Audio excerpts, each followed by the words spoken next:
No one is going to believe this. No one. I've never told it on a podcast like this. I'm giving you the exclusive. Okay. It was a dream. Like it was a dream. So I grew Chasing in the park, dancing in the dark. Maybe you were right, maybe I was hard. You just gotta see it like the old white swan. You feel the Amazon.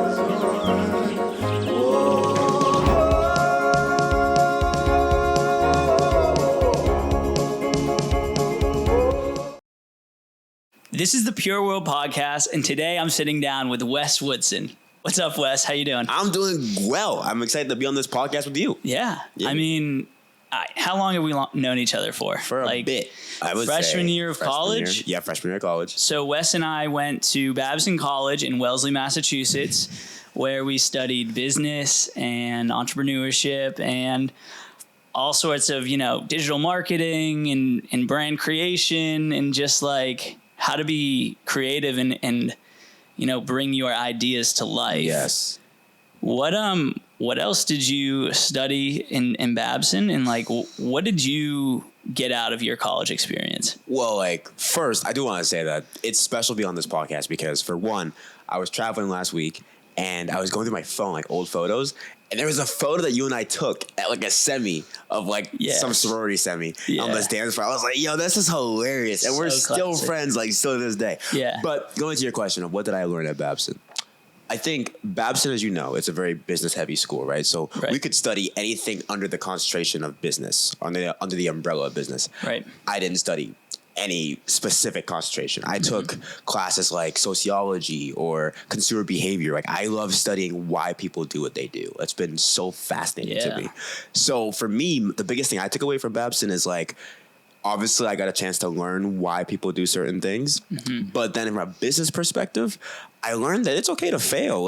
I failed so many times, man. Let's get into it. I have failed so many times, and honestly, I'm still here. And I think my failures have made me successful. So that's probably the biggest thing I took from my college experience.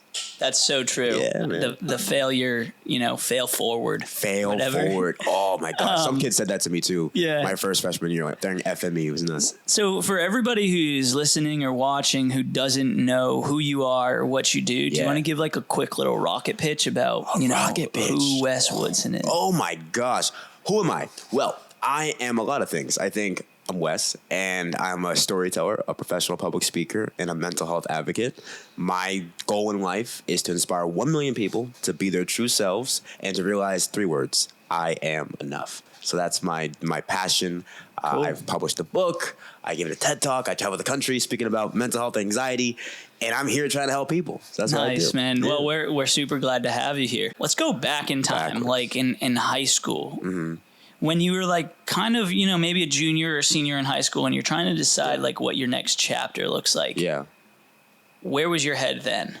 I had no clue. I mean, I think at the time, Wolf of Wall Street had just came out, the movie. And up until that moment, I knew I wanted to work for myself one day. But Wolf of Wall Street comes out. I'm like, I want to be an investment banker. That's what I want. I was like, I'm going to make a bunch of money. I want the white Ferrari. I want the hot wife. I want all that. You know what I mean? Right. So then I kind of was that kid in high school, thinking, all right, I'm going to do whatever I can to make the most money I can.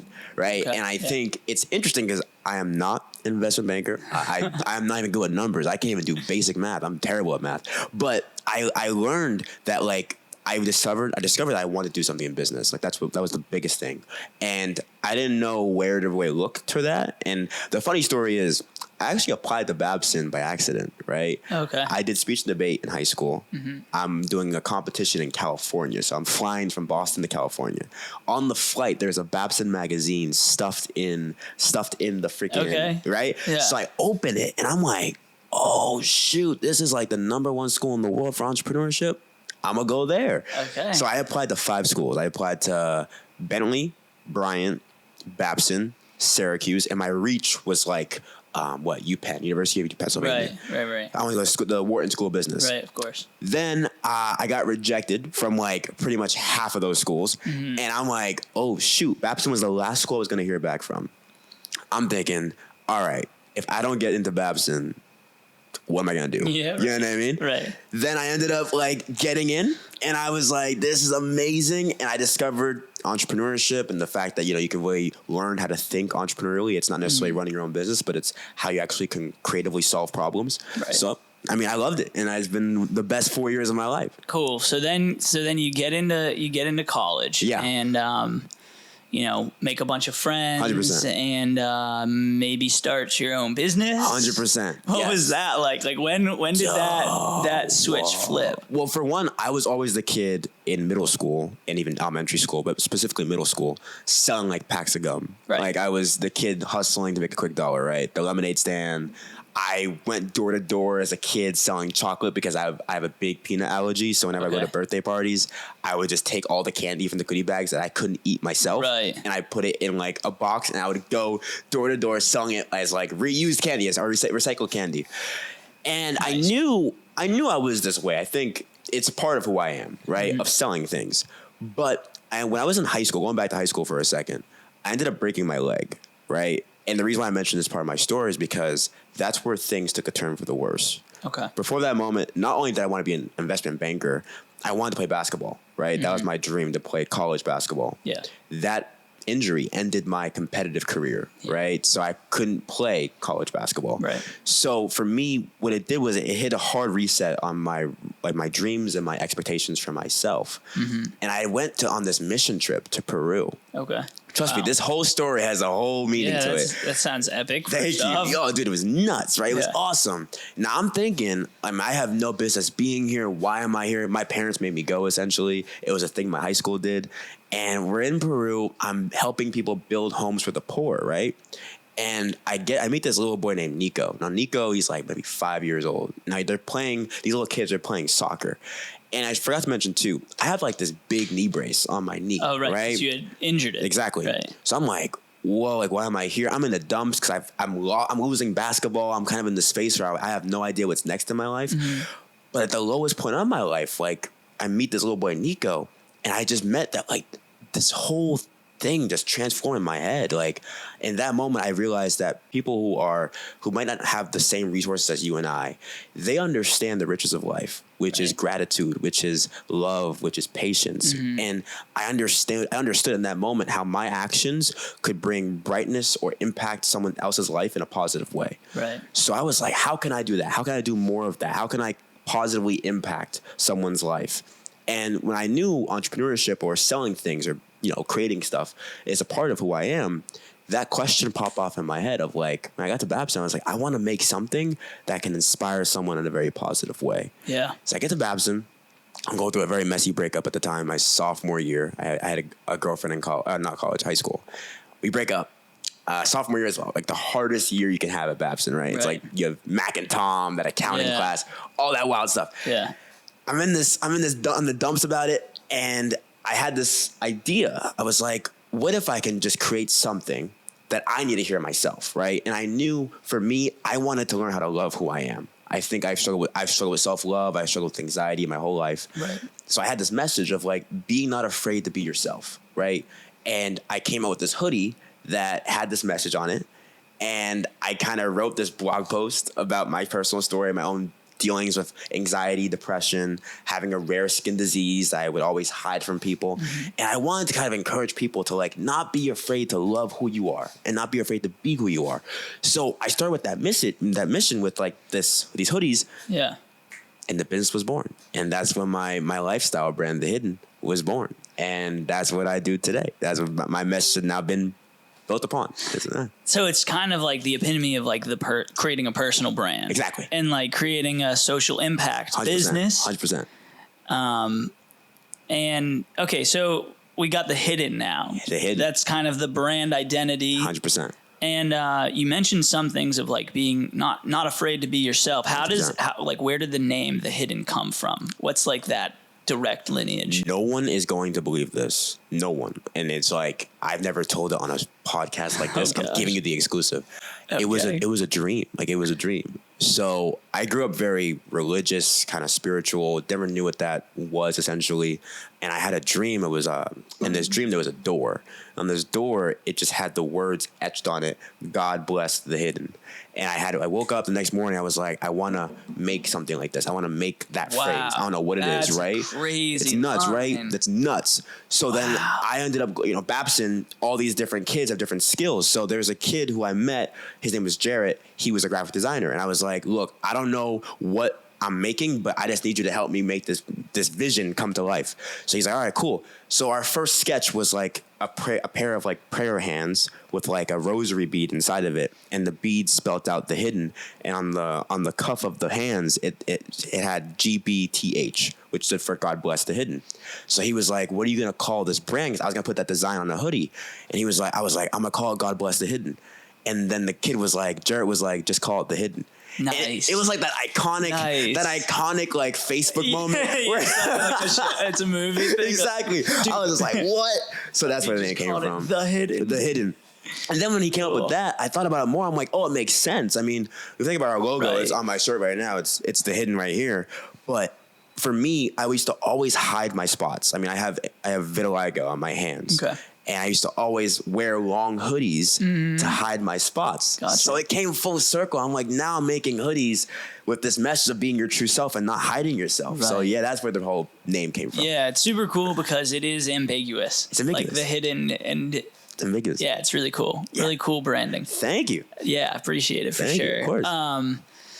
Okay, so you kind of do this hoodie and apparel Yep. brand throughout college. Yeah. When did the idea that it could be more than the hoodies come into play? Like, when did you build beyond just apparel, or did that come in before the hoodies? No, I mean, I always wanted to branch out more than being just hoodies, because I think when I was a kid, right, I knew that there was the Supremes of the world, the Diamond Supplies, the Nikes, the Off-Whites. I knew those brands existed.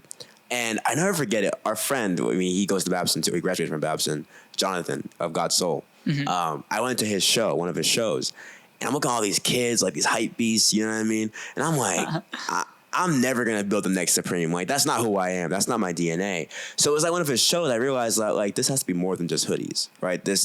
I'm not a fashion designer. I'll never classify myself as a fashion designer. I'm more of a storyteller. Okay. So I was like, how can I take this message and spread it to more people? And that's where public speaking came up, right? I did speech debate in high school. I knew I was a speaker. A friend of mine sent an application to me for a TEDx talk. That was my first ever experience telling my story in a public platform like that. So I gave a TEDx talk at Babson in 2019.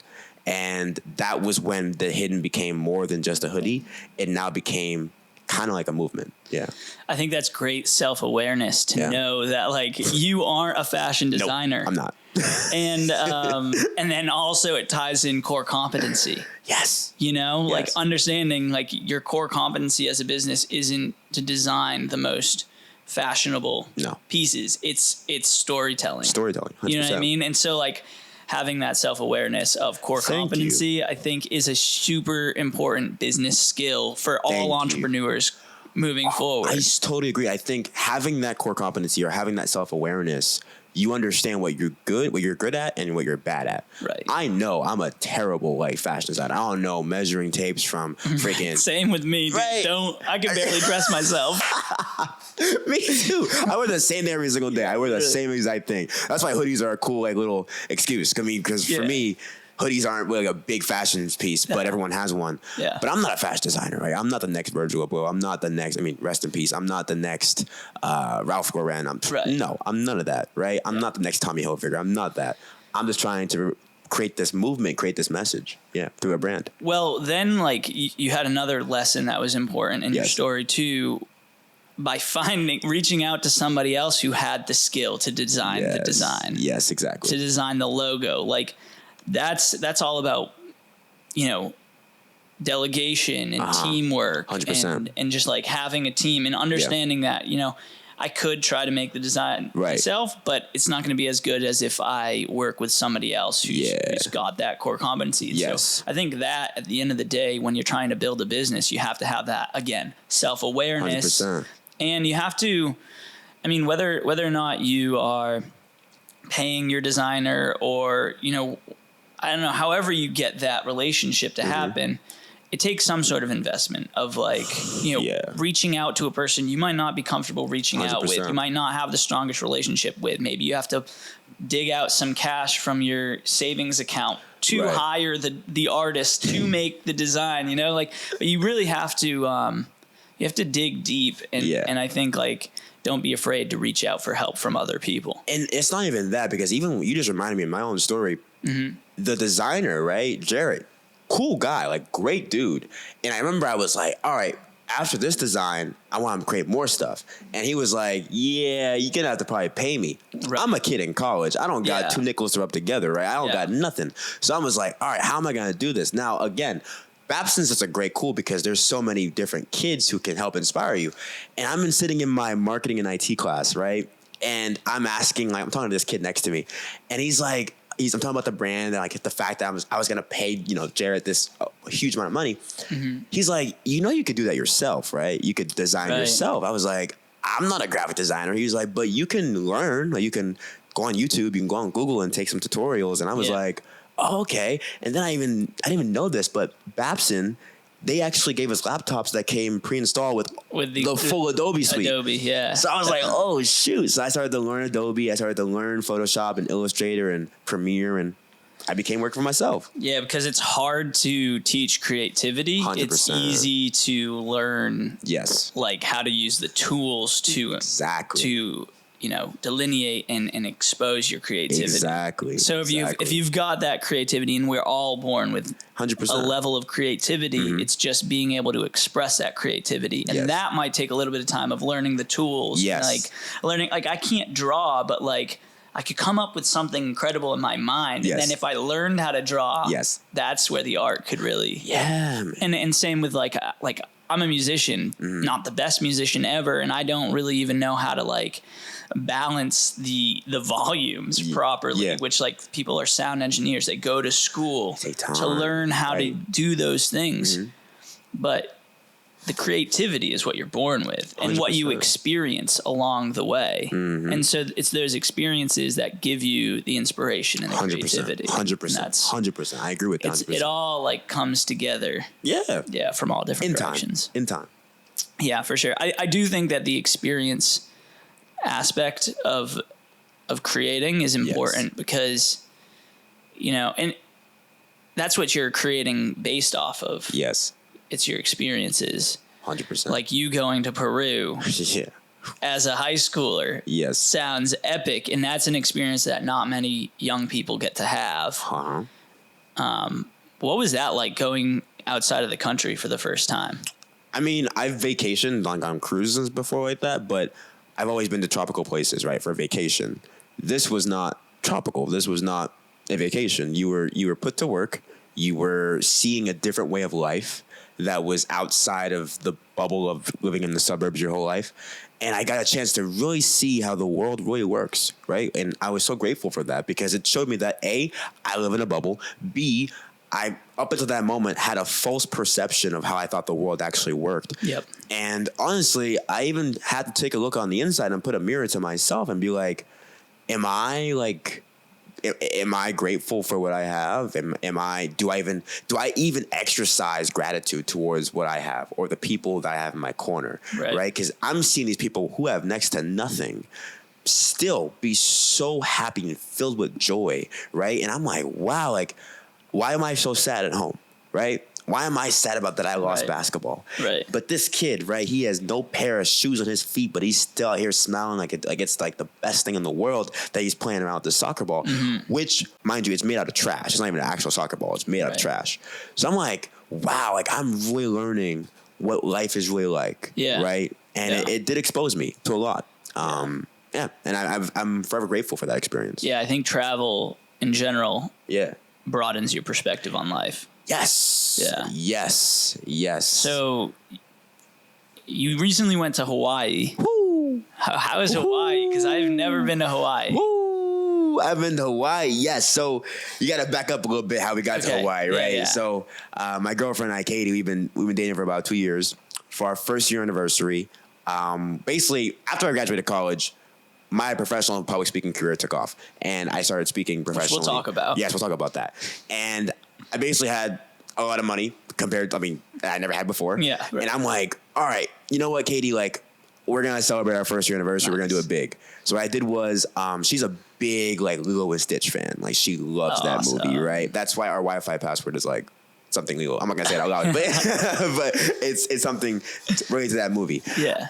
Now, I had her literally pick 3 things out of a hat, right? I put the words Ohana, I put the words tequila, and I put the words, I think, palm trees in a hat. Okay. And I had her pick out the name. And I had her pick out each thing, lay it out on the table, and I was like, I want you to choose what word you actually like. Of course she's going to pick Ohana, right? Because that's what Lilo and Stitch is. I knew that.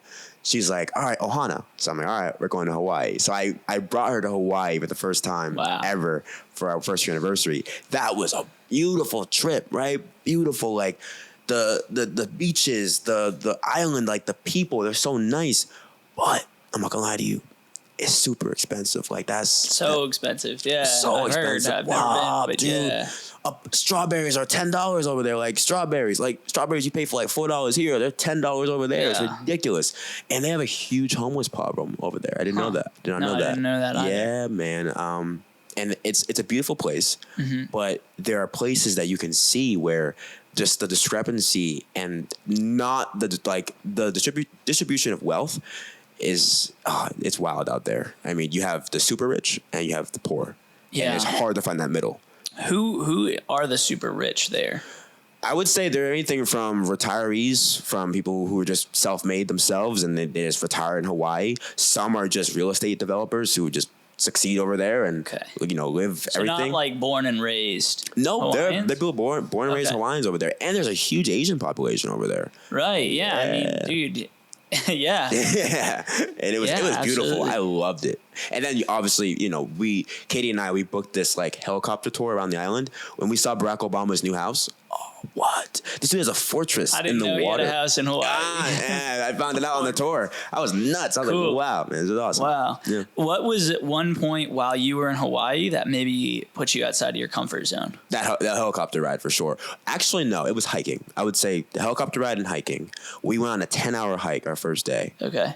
I've never hiked in my life. That's pretty big. And we were up probably like 3,000 feet. Now that might not be big for some hikers out there, but for me, I'm used to being 1 foot off the ground. That's about it. But that was nuts. A 10-hour hike. That's a long day. So did you bring your own, like, everything on your back? Or were there restaurants along the way? Like, what?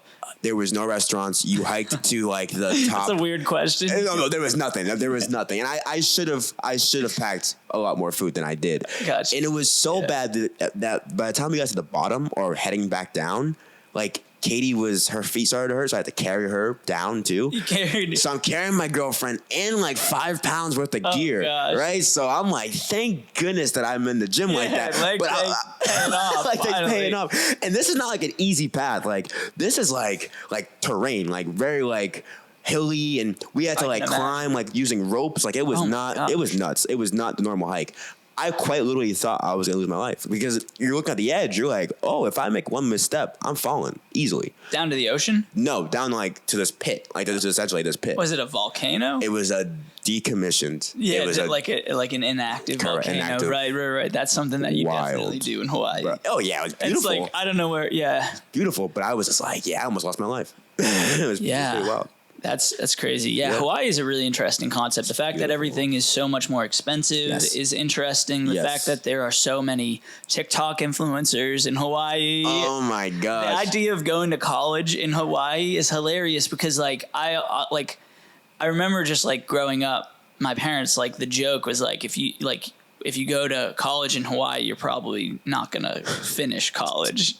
You just kind of ride the waves. You're literally like in a vacation you're on land. Vacation. Yeah. 100%. And everything is like, paid for. You're staying in dorms. You don't have to worry about that. So going to college in Hawaii sounds like a crazy Blissful. experience. Yeah, it'd be cool to just like maybe do like one semester there. Yeah. I think But so too. it's risky because like if you do that one semester, You ain't there, coming you're back. like, all right, I'm not going up. I'm just gonna stay here. Yeah. And I think Katie and I are gonna go back. I mean, we like to travel a lot for It seems pleasure. like a place It's a that place. like people go to more than once in their 100%. lifetime. Like once they've been, they realize, okay, 100%. we're gonna go. Yes. Yeah, we're gonna make this like a place. 100%.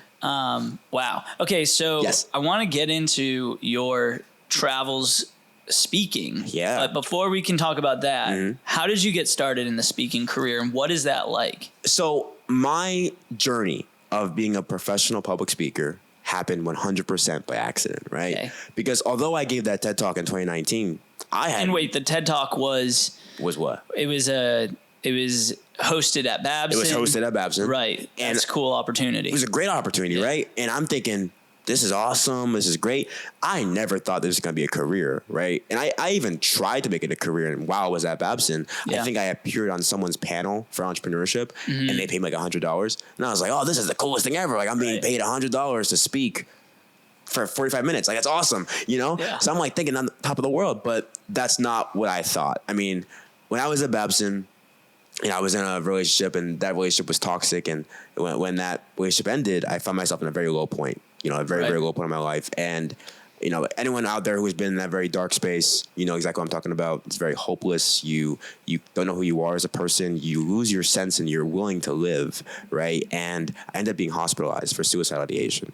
And at the lowest point in my life, I'm getting all this help, right? I'm learning how to better manage my anxiety. I'm learning how to better manage depression. I'm learning how to better talk about these things. And I'm sitting there in that hospital room. I'm like, why do I have to go to the lowest point of my life to have access to all of this knowledge? So I'm like, how can I share what I'm learning here with a friend? I mean, I've had so many friends at Babson, even in high Totally. school, Right. who have mental health challenges, right? Yeah. So I want to share this with them. Then I'm thinking, how am I going to do this, right? This is where the creative entrepreneurial ETA, entrepreneurial thought and action come into play, right? So I'm like, how am I going to do this? So I had a bunch of journal entries, right? I had basically taken notes every single day I was in this program about all these things I'm learning, from positive coping mechanisms to negative coping mechanisms to the fact of our thoughts and our feelings and our actions, they're all related. So I'm learning all of these things. So I'm like, how can I share this?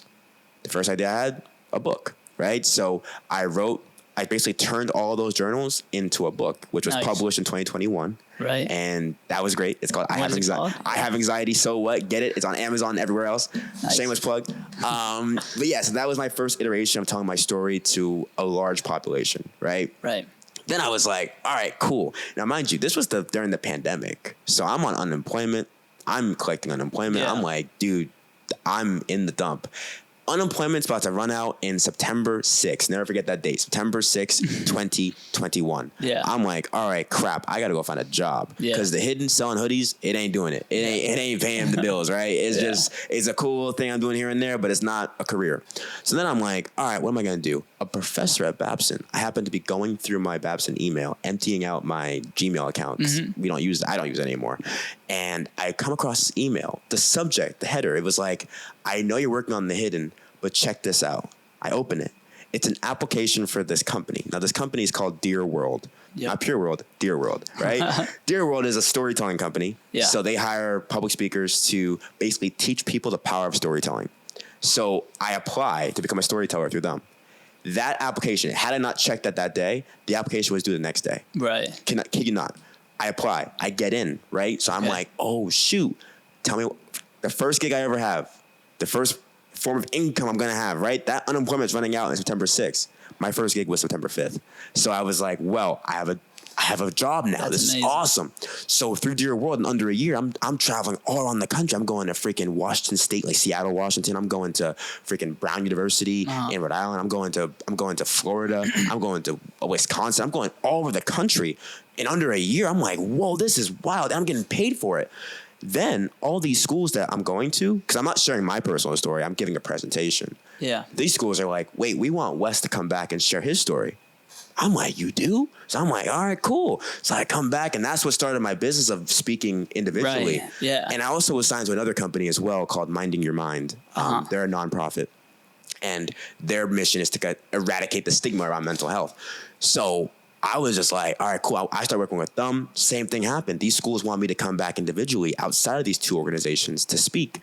And that's what built my public speaking business. And now we're about a year into building this business. And now I have a team around me. I have an assistant. I'm hiring someone for business development. Yep. I have people around me. I don't have an agent. I represent myself. Yeah. And I own everything. Right. Mm-hmm. So The Hidden is now my lifestyle brand that represents the merchandise and the whole message. But me as a speaker, I travel around the country. I have the book, my speaking, and my merch. And that's how the business is built.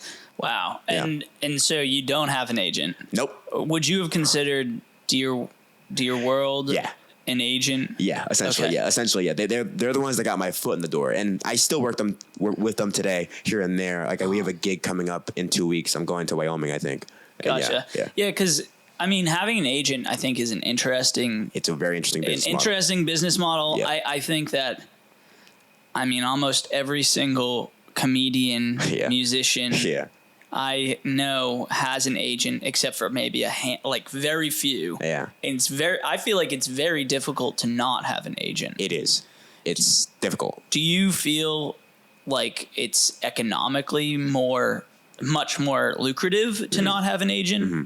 And do agents take ownership, or what's behind your thought process of going against having an agent? So I was literally on the cusp of signing a deal with an agent. Yeah. I mean, we were quite literally in contact. We were trading back and forth emails. We had numerous phone calls, and something inside me was like, wait, so this agent, he represents 20 other different acts. Right. 20 other different people. And on top of that, he's not selling me. He's just more so, he's like Burger King, right? And he has a menu of different items on his menu, right? He's not selling the Whopper, only the Whopper. He's selling the chicken nuggets, the French fries, all these different things in addition to the Whopper. Mm-hmm. For me, if I'm the Whopper, I'm going to sell only the Whopper. And I felt like I'm going to give 20% if he books me a deal. Nah, that's a lot of money, right? So I'm just like, no, I can do this myself. Yeah. So totally.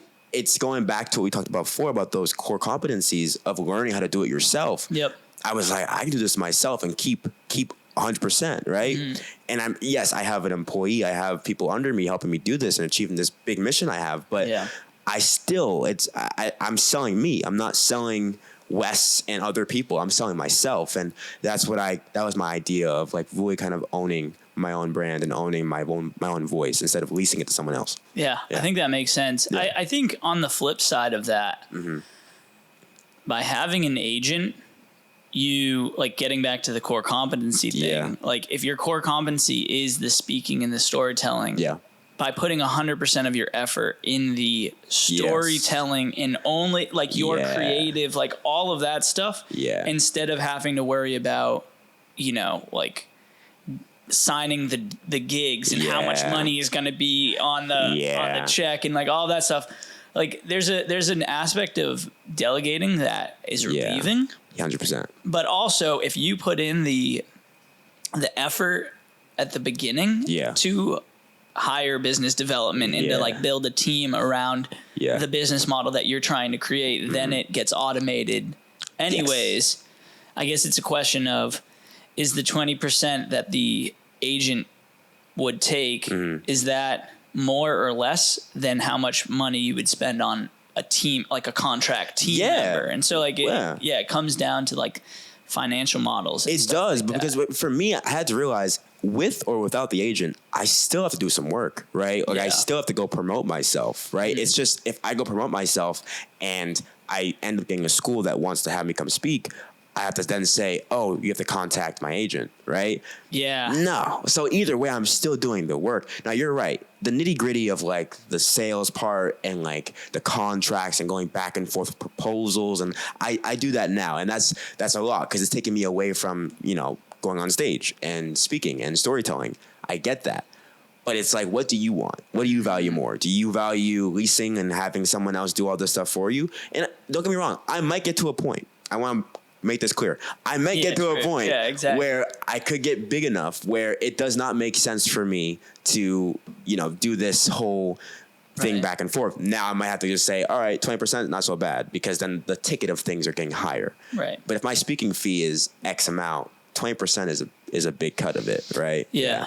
And that's that's the lower end. I heard some agencies take like upwards of 30%. Yeah. So that's hard. One thing that I find myself struggling in with working with teams and this idea of like having like a agent or any contract workers, anything like that, is like it's difficult to match your expectations with like how much work they're going to do and how much work I'm going to do and what they would be responsible for. So with hiring an agent, you know, you sign your 20% of your business away to them, and then you thought that they would work for you hand over fist, but then they end up underperforming or something. Yeah. That's like a difficult situation. And then like you could be like, you know, think that they were going to help you run your social media or something, and then they're actually not willing to do that. No. But you signed like expecting them to do that. So just working with people in general is a challenge, and like setting those expectations of what responsibilities are going to be expected. 100%. I think with all of the people who work with me, all my partners, I hate calling them employees. Like, they're my partners, definitely, because this wouldn't be possible without them. The first thing we do, right, in my company is we have a meeting where I specifically outline all the things that I want them doing. And the people I have doing certain things for me, they do one thing. Like, I don't have them do a bunch of things. Because I think if I have them do a bunch of things, that's when it gets kind of confusing. For me, my assistant, for instance, her mission right now, her job, her project is 100% to find me leads. Like, she is 100% just doubling down on hitting our software, hitting our sales LinkedIn Navigator software, and just finding me leads. And then from the moment she finds me leads, I'm the one that comes in and I close the deals, right? But her one job is just to get leads. And on top of that, there's a I'm giving you all the behind the scenes of my business, right?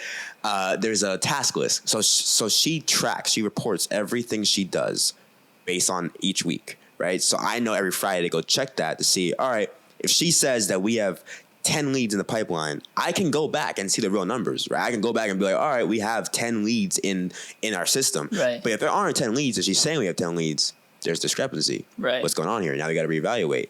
Then we have to talk and we have to level our expectations and ask, why didn't we do this, right? So we create these systems in place to become more efficient as possible, but that's how it works. Yeah, it's funny. Everybody has their own different strategies. For me, and it's not necessarily like a strength, but what I find myself doing with my, you know, the Pure World team members is I want to give them the opportunity to make as much money as they can, as they want. And so like, I want them to be able to offer them full-time jobs essentially. Wow. And so that's where I get into stacking responsibilities and things get a lot more complicated. Yeah. When they started as a lead generator, now they're also doing customer service or something like that. And that's fair. That's where it gets very complicated. Right. But at the same time, I want to provide them like a full-time job so that they can make as much money as they want. 100%.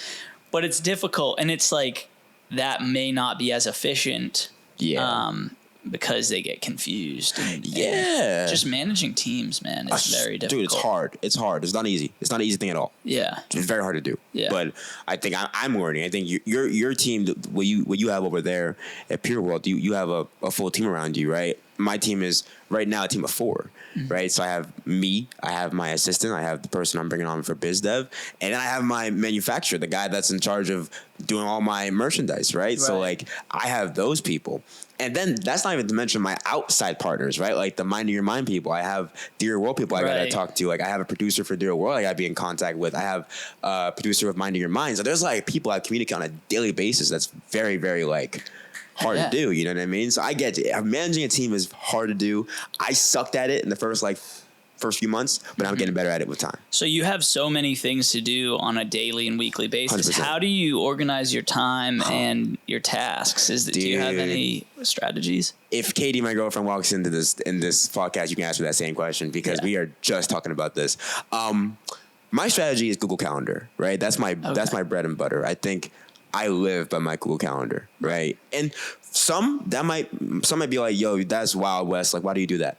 For one, my brain is so many different places, the Google Calendar is a very centralized space for me to know, all right, I have this coming up, this coming up, this coming up, right? I book everything from my flights to my hotels to my podcast interviews to my calls. Everything's on one place. Because you think about it, Minding Your Mind, Dear World, my personal calendar, my personal life calendar, and my personal business calendar, those are different calendars. They have different timelines, right? Yeah. So I have to have one place to be everything in sync. I also use like a task list. I use like my to-do list. I do on my, I'm an old man, so I have like actual like old-fashioned notes in my notebook. Yeah, me too. Right. Yeah. So, and then that's what I do to kind of manage my day-to-day tasks, right? Long term, I'm getting the better practice of like looking 3 weeks ahead. Me too. You know what I mean? Yeah, so it's very difficult. It's very difficult. But it's like, that's rewarding. It's rewarding. When you start to set those goals. And, man. You know. I mean, behind this big light, Katie and I have our couples calendar behind this thing. I know her schedule, she knows my schedule, so we're trying to be in sync. Right. You know what I mean? But yeah. I think like one thing that I've been learning recently is how to look a quarter ahead. And for people who are like not business people, there are 4 quarters in a year, and they go by 3 months, and that's like a tax thing. That's like just a business planning thing, like quarters. And so like different quarters of the year have different things going on. Yeah. This quarter right now, it's November, so we are in quarter 4. Yeah. And this is a big time for business sales, product sales, gifts, because it's the holiday season. Yep.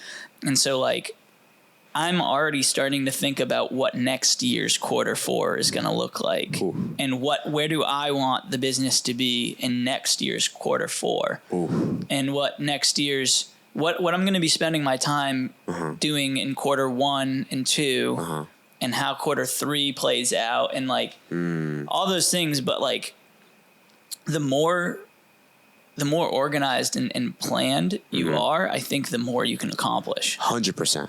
Yeah, I totally agree with you, but I'm learning that. Yeah. I'm not good at that right now. Right. Because I think the way my head is set up, I think only 3 weeks ahead. Right. And that's, for you're thinking a whole year ahead. You're thinking like, what does Q4 look like next year in 2023? I'm like, what does December look like? You know what I mean? Yeah. What does December of 2022 look like? And I think that's awesome. Like, I want to get to that point. I mean, my question back to you is how do you do that? Because for me, my fear of doing that is, what does the anxiety look like? How do you manage the anxiety? And now we're going back to mental health. You know what I mean? The anxiety of planning happens when you plan poorly. Mm-hmm.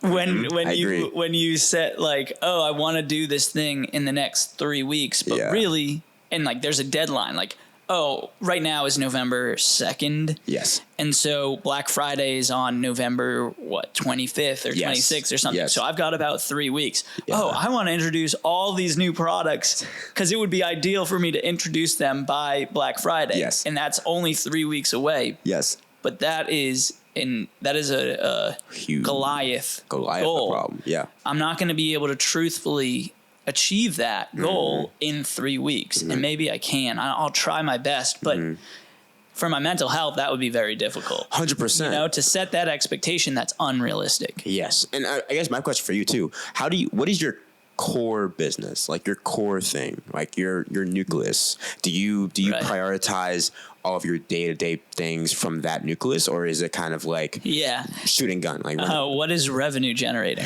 That has core. Sure. That is the core nucleus. So like, for example, this week we have a couple tasks that are on the board for creating this new creator series YouTube.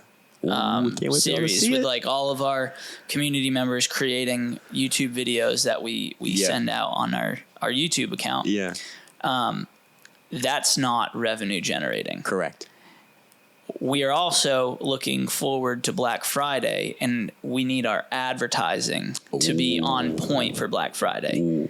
Advertising is revenue generating. Correct. So while we do want to get this creator series out as soon as possible, the advertising is more important. And so our video editors are focusing on advertising and not this creator series, because at the end of the day, the creator series isn't going to short-term pay the bills. 100%. The advertising will. And so you have to keep in mind the advertising or just the revenue generating operations. Right. But those revenue generating operations are what are funding the less revenue generating operations, which in the long term will become the most valuable. 100%. You know, so like our advertisements aren't going to create a valuable brand that's worth millions of dollars. Yeah. That they're just going to create sales for the next day. But creating those like long-term video projects and creator series and like more lofty ideas. Yeah, lofty, long-term ideas. Those are what are going to build a brand that is valuable 100%. And worth something in 5 years from now. Whoa.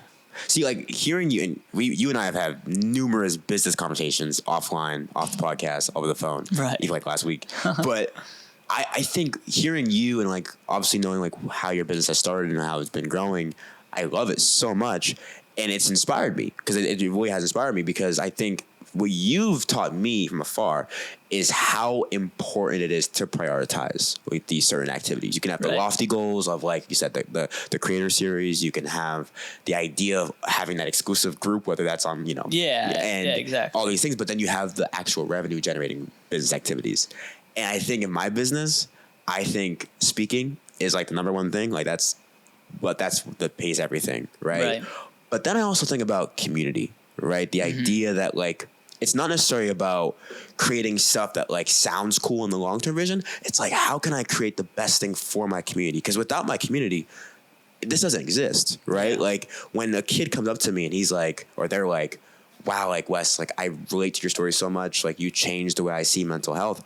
I want to make sure that kid feels seen, heard, even after I'm not even in that same room as them, right? So if I can create a YouTube channel, if I can come out with some merch, you know what I mean, that can help that kid feel more comfortable in his own body, I'm gonna do it. You know what I mean? So that's kind of how I prioritize everything I do, is like not from like a revenue generating, but kind of like what's going to serve my community the best? Impact, exactly. Yeah, impact based, 100%. Because that's what makes the world go round. And then, but that's a plus or minus, right? Because I can be so focused on impact, but then the revenue falls. You know what I mean? Or the revenue won't be in the door for a long time. You can't keep the lights on. Exactly. And so you need the lights to stay on, but you also need to be.